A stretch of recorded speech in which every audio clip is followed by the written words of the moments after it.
Good evening everyone. Law logic में आपका स्वागत है। मैं हूं आस्था एक नए वीडियो लेक्चर के साथ में।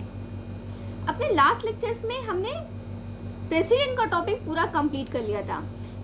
अब उसे कंप्लीट करने के बाद हमारे पास जो नेक्स्ट टॉपिक है पढ़ने के लिए वो है आपका वाइस प्रेसिडेंट। तो आइए सिंगल लेक्चर में आपका पूरा वाइस प्रेसिडेंट का कॉन्सेप्ट हम यही क्लियर करते हैं। देखिए, सबसे पहले तो आपको ध्यान देना है कि आर्टिकल 63 वाइस प्रेसिडेंट की बात करता है। जैसे हमने प्रेसिडेंट की बात की, यानी कि जो देश के प्रमुख व्यक्ति हैं, जो देश के संवैधानिक प्रमुख हैं, वो है राष्ट्रपति। और दूसरे नंबर पे जो देश के हम दूसरे प्रमुख व्यक्ति की बात कर सकते हैं वो उपराष्ट्रपति होते हैं। क्योंकि अगर राष्ट्रपति किन्हीं कारणों से अपने पद को नहीं धारण कर पाते हैं, उनका पद रिक्त होता है, उनका पद खाली होता है, तो उस कंडीशन में जो वाइस प्रेसिडेंट है, उपराष्ट्रपति हैं, वही उनके कार्यभार को संभालते हैं, उनकी जिम्मेदारियों को पूरा करते हैं। इसलिए वाइस प्रेसिडेंट एक बहुत ही इम्पोर्टेंट रोल हमारे यहाँ, एक बहुत इंपॉर्टेंट पोस्ट हमारे देश में मानी जाती है। आइए हम देखते हैं कि कॉन्स्टिट्यूशन इसके बारे में क्या क्या चीज़ें बता रहे हैं। देखिए, सबसे पहले तो 63 ने कह दिया कि भारत में एक वाइस प्रेसिडेंट की पोजीशन होगी। ठीक है, जैसे हमने जब पढ़ा था राष्ट्रपति के बारे में, तो कौन सा आर्टिकल था आप मुझे कमेंट सेक्शन में बताएंगे कि जैसे मैं कह रही हूँ आर्टिकल 63 कहता है कि भारत का एक वाइस प्रेसिडेंट होगा, ऐसे कौन सा आर्टिकल है जो ये कहता है कि भारत का एक प्रेसिडेंट होगा। मुझे आपके कमेंट्स का इंतजार रहेगा। देखिए, इसके बाद हम बात करें तो यहाँ पर जो ये हाईएस्ट पोजीशन की बात मैंने आपसे पहले कर दी कि सेकंड हाईएस्ट पोजीशन सबसे पहले तो राष्ट्रपति है, संवैधानिक हेड। उसके बाद हम बात करते हैं उपराष्ट्रपति, क्योंकि अगर कभी भी राष्ट्रपति का पद खाली होता है तो उपराष्ट्रपति ही राष्ट्रपति बनते हैं। लेकिन एक बात को आप एकदम ध्यान दीजिएगा कि बेशक राष्ट्रपति बनते हैं, लेकिन कितने समय के लिए, जितने समय तक इलेक्शन होकर दोबारा कोई व्यक्ति राष्ट्रपति के पद पे नियुक्त नहीं हो जाता है। भारत में उपराष्ट्रपति कभी भी परमानेंटली राष्ट्रपति नहीं बनते कि अगर उपराष्ट्रपति एक बार राष्ट्रपति बना दिए गए तो फिर वो बचे हुए कार्यकाल के लिए राष्ट्रपति बने रहे, ऐसा नहीं होता है। जबकि अमेरिका में ऐसा होता है। अगर यूएसए में एक बार राष्ट्रपति का पद खाली हुआ और उपराष्ट्रपति वहाँ पर पहुंचे तो उस सिचुएशन में वो पूरे कार्यकाल के लिए मान लिया जाता है कि वही वहाँ पे राष्ट्रपति है। लेकिन यहाँ ऐसा बिल्कुल नहीं है। 6 महीने के अंदर इलेक्शन कंप्लीट कराए जाते हैं और कंप्लीट करा करके जो नया व्यक्ति होता है वो अपने पूरे कार्यकाल के लिए फिर बनता है जो है राष्ट्रपति, और उपराष्ट्रपति अपनी पोजीशन पर ही रहते हैं। हाँ, जिस समय पे उपराष्ट्रपति राष्ट्रपति का कार्यभार संभालते हैं उस समय राष्ट्रपति के वेतन भत्ते और सभी सुविधाएं उन्हें प्राप्त होती हैं, जैसे कि राष्ट्रपति को प्राप्त होती थी। वैसे राष्ट्रपति का पद और क्या है, तो आर्टिकल 64 कहता है कि राष्ट्रपति राज्यसभा के सभापति होते हैं। तो जैसे हमने पढ़ा होगा या अभी हम आगे पढ़ेंगे कि लोकसभा की अध्यक्षता कौन करते हैं, स्पीकर करते हैं। लोकसभा के अध्यक्ष होते हैं जिन्हें हम स्पीकर कहते हैं, वो लोकसभा को हेड करते हैं। वैसे राज्यसभा को कौन हेड करता है, तो राज्यसभा के सभापति होते हैं। एक क्वेश्चन बहुत इंपॉर्टेंट है जो आपके लिए हमेशा पूछते हैं, आपका मतलब ऑब्जेक्टिव के लिए ना एकदम फेवरेट क्वेश्चन है। वो क्वेश्चन होता है आपका कि वो कौन सा हेड है, कौन चेयरपर्सन है जो सभा का नहीं होते हुए वो सभा को हेड करता है। ये क्वेश्चन बहुत ज़्यादा पूछा जाता है कि ऐसी कौन सा हेड है जो अपनी सभा का सदस्य होता ही नहीं है लेकिन सभा का प्रमुख व्यक्ति होता है, उसको हेड करता है। तो वो होते हैं उपराष्ट्रपति, जो सभापति होते हैं, लेकिन साथ साथ संसद के किसी भी सदन या किसी भी राज्य विधानमंडल के किसी भी सदन के कोई भी सदस्य नहीं हो सकते। क्योंकि हमने ये चीज़ देखेंगे कि जैसे ही ये उपराष्ट्रपति बनेंगे वैसे इनके सारे जितने, अगर ये पहले किसी पद पे थे भी तो पद रिक्त हो जाएगा। तो यानी ये राज्यसभा के सदस्य नहीं होते हैं, लेकिन ये राज्यसभा के सभापति होते हैं। जिस समय पर ये राष्ट्रपति की ड्यूटीज को पूरा कर रहे होते हैं उस समय ये राज्यसभा को हेड नहीं करते, राज्यसभा के सभापति नहीं होते हैं। उस समय कौन होता है, तो उस समय जिसको भी अपॉइंट करते हैं उस पर्पज से, या जो सेकंड वहाँ पर होते हैं वरिष्ठ व्यक्ति जिनको अपॉइंट करेंगे कि मेरी एब्सेंस में आप देखेंगे, वही व्यक्ति वहाँ पे उस समय पे राज्यसभा को जो है हेड करेंगे। उस समय सभापति के रूप में राष्ट्रपति का पद धारण करते हुए उपराष्ट्रपति कार्य नहीं करते। ठीक है, तो आर्टिकल 63 एंड 64 मुझे उम्मीद है आपको जरूर क्लियर होगा। लेकिन अगर आपको लगता है कि आपको कुछ क्लियर नहीं हुआ है, कोई बात आपको फंस रही है, तो आप बिल्कुल आराम से मुझे कमेंट सेक्शन में अपना क्वेश्चन पूछ सकते हैं। एकदम भी इस बात में हेजिटेट होने की आपको जरूरत नहीं है। ठीक है, अब हम अगर बात करें 66 की इलेक्शन कैसे होता है वाइस प्रेसिडेंट का, तो वाइस प्रेसिडेंट का इलेक्शन बिल्कुल वैसे ही होता है जैसे कि राष्ट्रपति का होता है, यानी manner of election of president same है आपके प्रेसिडेंट के इलेक्शन के साथ में, क्योंकि वहाँ 55 में बहुत अच्छे से इस चीज़ को पढ़ चुके हैं, जितनी भी चीज़ें हैं, यानी कि अपनी प्रेफरेंशियल वोटिंग, आपका जो है प्रोपोर्शनल जो आप रिप्रेजेंटेशन, साथ में आपका सीक्रेट बैलेट तो आपको पता ही है, इसके अलावा आपका सिंगल ट्रांसफरेबल वोट, ये सारे टर्म्स हमने जब प्रेसिडेंट पढ़ा था तो हमने आर्टिकल 55 में बहुत अच्छे से पढ़ा था। फिर भी मैं बहुत शॉर्ट में आपको ये चीज़ें अभी क्लियर कर दूंगी। इसके अलावा जो हमने वहाँ पे 54 पढ़ा था जब हम राष्ट्रपति पढ़ रहे थे, यानी कि राष्ट्रपति का इलेक्टोरल कॉलेज, निर्वाचन मंडल, तो यहाँ हम देख रहे हैं कि उपराष्ट्रपति का भी एक निर्वाचन मंडल है, लेकिन ये राष्ट्रपति से अलग है, ये राष्ट्रपति के जैसा नहीं है। यहाँ पे क्या डिफरेंस है, तो यहाँ पर ये डिफरेंस आप देखेंगे कि जब आप राष्ट्रपति को देखते हैं तो संसद के दोनों सदनों के निर्वाचित सदस्य और साथ में राज्य विधानमंडल के सदस्य भी होते थे, जबकि उपराष्ट्रपति के इलेक्शन में केवल और केवल संसद के दोनों सदनों के सदस्य ही पार्टिसिपेट करते हैं। राज्यों का उपराष्ट्रपति के चुनाव से कोई भी लेना देना नहीं है। जिस समय पे क्लॉज डाला गया, इस पे क्वेश्चन किया गया कि ये कैसी बात हुई, आप उपराष्ट्रपति के चुनाव में क्यों नहीं ऐड कर देते हैं बाकी जो है राज्यों को भी, तो यहाँ पर ये बात कही गई कि इसकी आवश्यकता नहीं है। कारण क्या है कि इन्हें राज्यसभा को हेड करना है और राज्यसभा में वैसे भी राज्यों का रिप्रेजेंटेशन ठीक ठीक है, तो वो वोट तो कर ही रहे हैं, उन्हें वोट करने के, उनको चुनने का अधिकार उनके पास है। और बाकी अगर देखा जाए तो ये पोजीशन ऐसी नहीं है कि इसके लिए स्टेट का इंटरफेरेंस जरूरी हो जाए, इसलिए यहाँ पर केवल संसद के सदस्यों की बात की गई है, राज्यों के सदस्यों की बात नहीं। जब मैंने राज्यों को यहाँ से हटा दिया तो आप ये बात भी समझ सकते हैं कि दिल्ली और पांडिचेरी भी इसमें वोट नहीं करेंगे। तो ये डिफरेंस आप बिल्कुल याद रखिएगा। आर्टिकल 54 जो प्रेसिडेंट की बात करता है, वहाँ पे संसद के दोनों सदनों के निर्वाचित सदस्य, लेकिन जब हम वाइस प्रेसिडेंट की बात करते हैं तो हम क्या देखते हैं कि संसद के दोनों सदनों के सदस्य। अब यहाँ भी एक अंतर है, क्या अंतर है कि वहाँ प्रेसिडेंट में हम निर्वाचित शब्द पे जोर दे रहे थे, वहाँ पे जो भी मनोनीत सदस्य हैं वो वहाँ वोट नहीं कर सकते, जिसमें हम अब तक 14 लोगों को संसद से और हर राज्य विधानमंडल से एक व्यक्ति जो एंग्लो इंडियन को रिप्रेजेंट अगर कर रहा है तो उसे हम निकाल देते थे, क्योंकि हम क्या देखते हैं कि वो जो है नॉमिनेटेड मेंबर्स हैं, वो मनोनीत हैं और मनोनीत व्यक्ति जो है वोट नहीं करेगा। लेकिन वाइस प्रेसिडेंट के इलेक्शन में ऐसा कोई भी भेदभाव नहीं है। वाइस प्रेसिडेंट के इलेक्शन में मनोनीत और निर्वाचित दोनों ही सदस्य वोट करते हैं। ठीक है, तो कितनी चीज़ें हमने पढ़ी इनके इलेक्टोरल कॉलेज के बारे में, निर्वाचन मंडल के बारे में। पहली चीज़, संसद के दोनों सदनों के सदस्य, बहुत ही आसान सी बात है, एकदम स्टेट क्लियर, कोई दिक्कत नहीं है। संसद के दोनों सदनों के सदस्य इनके लिए वोट करेंगे। इसके अलावा कोई भी कॉम्प्लिकेशन नहीं है, राज्य इनके लिए वोट नहीं कर रहे हैं, हम मनोनीत और निर्वाचित को अलग अलग भी नहीं कर रहे हैं। ठीक है, अब हम बात कर लेते हैं एक बार फिर से manner of election of vice president. तो बिल्कुल वही है, हम क्या करेंगे, प्रोपोर्शनल रिप्रेजेंटेशन। प्रोपोर्शनल रिप्रेजेंटेशन का मतलब क्या है, अनुपातिक प्रतिनिधित्व। तो अनुपातिक प्रतिनिधित्व में हम क्या करते हैं, वोट की वैल्यू निकालते हैं ना, ताकि जितने भी लोगों को जो लोग रिप्रेजेंट कर रहे हैं उनको वो प्रॉपरली रिप्रेजेंट कर पाएँ।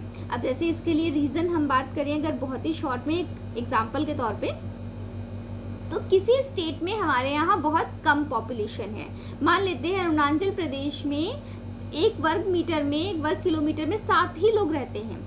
जबकि हम अगर बात करें यूपी की, तो यूपी में तो बहुत सारे लोग रहते हैं, यहाँ पे तो 1100 के लगभग लोग रहते हैं। तो यहाँ पर क्या है कि आप देख रहे हैं कि एरिया में ज़्यादा लोग हैं, तो जब ज़्यादा लोग हैं तो उनका जो कैंडिडेट चुनकर वहाँ पहुँच रहा है उसको उतने ज़्यादा लोगों को रिप्रेजेंट करना पड़ रहा है। इस वजह से हम क्या करते हैं कि वही फॉर्मूला जो हमारा है, यानी उस स्टेट की पॉपुलेशन से हम उसको डिवाइड कर देते थे जितने मेंबर्स राज्य विधानसभा के होते थे। फिर हम वोट की वैल्यू निकालने के लिए क्या करते थे, इसके बाद सारे राज्य विधान जो सभाओं के सदस्य हैं उनको डिवाइड कर देते थे मेंबर्स ऑफ पार्लियामेंट के साथ में। ऐसे प्रेसिडेंट के लिए हम निकालते थे कि कैसा अनुपातिक प्रतिनिधित्व बनाया जाए। मेन हमारा पर्पस ये है कि 1000 पर 1 वोट, आप मानकर चलिए कि हम सोच के चलते हैं लगभग कि 1000 पे 1 वोट होना चाहिए, प्रॉपर रिप्रेजेंटेशन होना चाहिए। अगर कोई व्यक्ति 10 लाख लोगों को रिप्रेजेंट कर रहा है तो उसकी वोट की वैल्यू ज़्यादा है अब उसकी अपेक्षा जो केवल 10 लोगों को रिप्रेजेंट कर रहा है। ठीक है, तो इसलिए सबको रिप्रेजेंटेशन मिले, इसके लिए यहाँ पर हम प्रोपोर्शनल आपका रिप्रेजेंटेशन करते हैं, अनुपातिक प्रतिनिधित्व करते हैं। अब दूसरी बात करें, इंपॉर्टेंट चीज़, एक बहुत इजी टर्म पहले डिस्कस कर लें, सीक्रेट बैलेट या गुप्त मतदान। बहुत आसान सी बात है कि कौन किसको वोट कर रहा है, ये बात बताने की ज़रूरत नहीं है। तो यहाँ पर प्रेसिडेंट और वाइस प्रेसिडेंट के इलेक्शन में कोई भी पार्टी, कोई भी व्यक्ति किसी को भी वोट कर सकता है। ऐसा नहीं है कि पार्टी ने आदेश कर दिया आप उसको वोट करेंगे तो आपको जाके उसको ही वोट करना है, क्योंकि अगर ये बात पता चल रही है कि आपने किसको वोट किया तो आप सीक्रेट बैलेट को पूरा नहीं कर रहे। तो यहाँ गुप्त मतदान है, यहाँ आपको बताना नहीं है कि आप किसे वोट कर रहे हैं। तो हर कैंडिडेट फ्री है किसी को भी वोट करने के लिए, तो यहाँ पे ऐसी कोई बाउंडेशन नहीं है। दूसरी चीज़ हम इसमें इंपॉर्टेंट चीज़ देख लें तो आपका सिंगल ट्रांसफरेबल वोट। तो देखिए, जो कोई व्यक्ति एक ही वोट देता है और वही वोट सारे कैंडिडेट में ट्रांसफर हो जाता है तो उसे हम कहते हैं सिंगल ट्रांसफरेबल वोट। ऐसा नहीं कर रहे हैं कि हमने 4 कैंडिडेट खड़े किए, हमने इसमें से पहले एक को जिता दिया, फिर 3 लोग बच गए, एक व्यक्ति जो सबसे कम था वो हट गया, बाकी के 3 लोग बचे।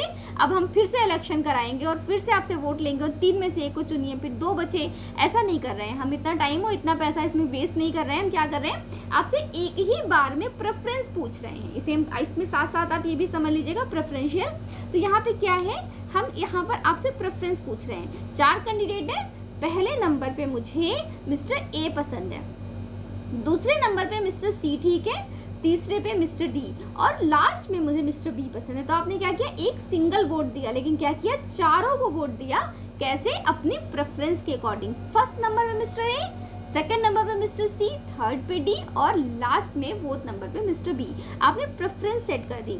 अब आपका इस प्रेफरेंस सेट किया हुआ वोट हम क्या करेंगे, सिंगल ट्रांसफरेबल करेंगे। यानी कैसे, इसको हम क्या कहते हैं, एकल हस्तांतरणीय या एकल संक्रमणीय मत।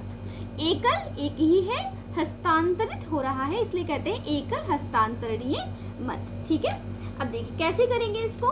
पता चला कि पहली बार जब वोट हुआ तो उसमें किसी के भी 50+ % वोट नहीं आया। ये बात तो आपको पता ही है ना कि कोई पर्सन जीतता कैसे इलेक्शन को। तो बिल्कुल सिंपल सी बात है, जितने लोग वोटर्स हैं और जितनी वैकेंसी है हम उसको डिवाइड कर देते हैं, +1 कर देते हैं। यानी अगर 100 लोग वोटर्स हैं और एक वैकेंसी है तो हम उस वैकेंसी +1 से डिवाइड कर देंगे उस नंबर को, जितने वोटर हैं यानी 100 को, उसके बाद हम +1 कर देंगे। यानी अभी हमने इसको डिवाइड किया, 2 से 100 को डिवाइड किया तो कितना आया, 50 आया, +1 कर देंगे, हो जाएगा 51। तो अगर 100 वोटर्स हैं तो एक वैकेंसी में जीतने के लिए 51 वोट होना मस्ट है। तो यहाँ पर हमने क्या देखा कि इन चारों में से किसी का भी 51% नहीं आ रहा है, यहाँ पर किसी के भी उतने वोट नहीं बन रहे हैं। तो अब हम क्या चीज़ देखते हैं कि इनमें से जिसके सबसे कम वोट है, अब हमने क्या पाया, लास्ट रेफरेंस पे रखे हुए थे मिस्टर बी। मिस्टर बी के सबसे कम वोट थे तो इनको हमने कर दिया बाहर। जब हमने इनको बाहर किया तो इनको कुछ लोगों ने तो वोट दिया होगा फर्स्ट प्रेफरेंस में, तो जिन्होंने इनको फर्स्ट प्रेफरेंस से वोट दिया था वो वोट हम फिर से खोलेंगे और देखेंगे कि उसमें सेकंड प्रेफरेंस पे कौन था। अब उसमें सेकंड प्रेफरेंस पे हो सकता है मिस्टर ए हो, मिस्टर सी हो, मिस्टर डी हो, तो जिसके पास सेकंड प्रेफरेंस जाएगी हम उसे वो वोट ट्रांसफ़र कर देंगे। अगर अभी भी किसी को 50+ नहीं मिल पाया है %, तो जिसको सबसे कम मिला होगा उसे हम क्या करेंगे, फिर से बाहर करेंगे और उसके वोट हम एक बार फिर से ओपन करके काउंट करेंगे कि थर्ड प्रेफरेंस पे कौन है, या सबसे पहली बार उसे जिसने वोट किया था उसके लिए सेकंड प्रेफरेंस पे कौन है। ठीक है, इसे हम कहते हैं सिंगल ट्रांसफरेबल वोट। अगर आपको ये बात समझ में नहीं आई है तो आप मुझे कमेंट करिए, मैं आपके लिए अलग से सिर्फ इसी टॉपिक पे और ज़्यादा एग्जाम्पल्स ला करके आपके लिए वीडियो बनाऊंगी, अगर आपको क्लियर नहीं हुआ है। ठीक है, अगर क्लियर हो गया है तो बहुत अच्छी बात है। थोड़ा सा कॉम्प्लिकेटेड है लेकिन इंटरेस्टिंग भी है, इसलिए हम इसे आसानी से पढ़ लेते हैं। चलिए अब आगे बात करते हैं कि हमने ये देख लिया कि वाइस प्रेसिडेंट का इलेक्शन कैसे होता है। इलेक्टोरल कॉलेज हमने देख लिया और साथ में हमने प्रेसिडेंट के इलेक्शन के इलेक्टोरल कॉलेज निर्वाचन मंडल के साथ में डिफरेंस भी करके देख लिया। ठीक है, बाकी मैनर ऑफ इलेक्शन में कोई डिफरेंस नहीं है, लगभग वो चीज़ें बिल्कुल वही की वही पड़ती हैं। ठीक है, चलिए आगे बात करते हैं qualifications for election of as vice president. आपका 66 में इसके बारे में बताया गया है। बहुत ही सिंपल से क्वालिफिकेशंस है। Citizen of India of course होना चाहिए, भारत का नागरिक हुए बिना कैसे काम चलेगा, इतने महत्वपूर्ण पद है तो भारत का नागरिक होना चाहिए। एज होनी चाहिए मिनिमम 35 की एज क्यों रखी गई, ताकि मेच्योरिटी आ जाए। बहुत ही ग्रेसफुल पोजीशन है तो एक मेच्योरिटी होनी चाहिए, इसलिए 35 की एज रखी गई है। यहाँ भी क्योंकि इन्हें राज्यसभा को हेड करना है इसलिए यहाँ हम क्या देख रहे हैं, should be qualified for election election as a member of Rajya Sabha. जब हमने राष्ट्रपति का इलेक्शन देखा था तो हमने क्या देखा था कि should be eligible for election of member as Lok Sabha. यहाँ हम क्या देख रहे हैं, मेंबर एज राज्यसभा। क्यों डिफरेंस है ये, क्योंकि वहां पर हम दूसरे तरीके से देख रहे हैं, राष्ट्रपति की बात करें, यहाँ हम जो है वाइस प्रेसिडेंट की बात करें, उपराष्ट्रपति की। इन्हें राज्यसभा को हेड करना है, इसलिए इनके लिए इंपॉर्टेंट है कि ये राज्यसभा के क्वालिफिकेशंस रखते हो, वहां का मेंबर बनने की क्वालिफिकेशन रखते हो। इसके बाद बात करें तो नेक्स्ट है कि कोई भी ऑफिस ऑफ प्रॉफिट ये होल्ड ना करते हो। ऑफिस ऑफ प्रॉफिट अपने आप में एक बड़ा टॉपिक है, लेकिन अगर मैं आपको शॉर्ट में कहूँ तो मतलब सिर्फ इतना सा है कि राज्य के अंदर, चाहे वो यूनियन हो चाहे स्टेट हो, वहाँ पर कोई ऐसी जॉब जहाँ गवर्नमेंट आपको पेमेंट कर रही है, आप कोई प्रॉफिट ले रहे हैं, ऐसी कोई जॉब आप ना कर रहे हो, ठीक है। बाकी क्या ऑफिस ऑफ प्रॉफिट है और क्या नहीं है, इसके बारे में सरकार ही नियम बना करके बताती है, ठीक है। चलिए, इसके अलावा आपका एक इलेक्शन ऑफ प्रेसिडेंट एक्ट जो है उसके अंदर भी आप इस चीज को देख लें कि 20 लोग आपके नाम को प्रमोट करें, यानी आपके नाम को इंट्रोड्यूस करें, 20 लोग कि हाँ हम इन्हें चाहते हैं वाइस प्रेसिडेंट बने, और 20 लोग ही आपके नाम को सपोर्ट करें। यानी सबसे पहले तो आपका नाम पेश करने के लिए 20 लोग चाहिए, फिर आपके नाम का समर्थन भी 20 लोग करेंगे, तब आप इलेक्शन लड़ने के लिए एलिजिबल होंगे। इसके अलावा एक कंडीशन और है, 15,000 की सिक्योरिटी मनी जमा करनी पड़ेगी। तो इतना काम करने के बाद कोई भी पर्सन इलेक्शन लड़ने के लिए, वाइस प्रेसिडेंट के इलेक्शन लड़ने के लिए एकदम रेडी होता है, ठीक है। आप इसको, मैं थोड़ा फास्ट पढ़ा दिया है मुझे पता है, आप इसे हल्का सा पॉज करके 1-2 बार रिवाइंड करके पढ़ेंगे, आपको पूरी बात समझ में आ जाएगी। बाकी आपकी स्क्रीन पे भी पूरी बात मेंशन है, तो आप यहाँ से भी देख सकते हैं। किस तरीके से समझने में प्रॉब्लम आए तो आप मुझे बिल्कुल कमेंट करके पूछ सकते हैं, मैं एकदम आपको आंसर करूँगी। आइए बात करते हैं नेक्स्ट इनके टर्म, रेजिग्नेशन एंड रिमूवर के बारे में। सिंपल सी बात है, 5 साल का कार्यकाल है, जैसा राष्ट्रपति का था सेम वैसे ही 5 साल का कार्यकाल है। अच्छा, मैं आपसे पूछना चाहूंगी कि एक बार ऐसा हुआ था कि कॉन्स्टिट्यूशन में अमेंडमेंट करके लोकसभा के कार्यकाल को 5 साल से बढ़ाकर 6 साल कर दिया गया था। क्या आप में से मुझे कोई बता सकता है कि वो कौन सा कॉन्स्टिट्यूशन अमेंडमेंट था जिसमें लोकसभा के कार्यकाल को 5 साल से बढ़ा के 6 साल का कर दिया गया था? मुझे कमेंट करिएगा अगर आपको पता है तो। अगर आपको नहीं पता तो कोई बात नहीं, मुझे कमेंट करिएगा, मैं आपको आंसर बताऊंगी।